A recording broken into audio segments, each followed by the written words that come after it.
कुछ ना भावे तोहरा के संघतिया तोहरा संग नीक लागे।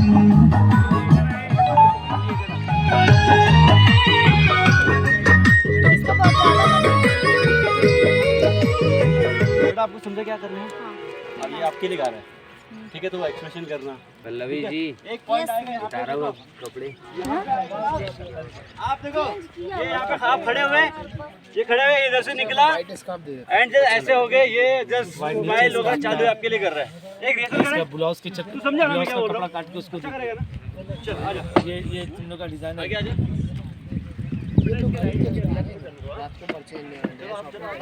वो डिजाइनिंग है ना वही।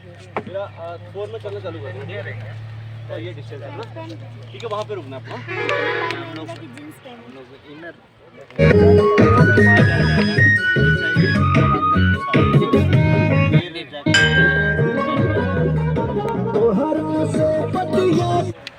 ठंडी में इसी तरह एक यार पहनते अंदर फिर वो दूसरा है, वो तो गर्मी में।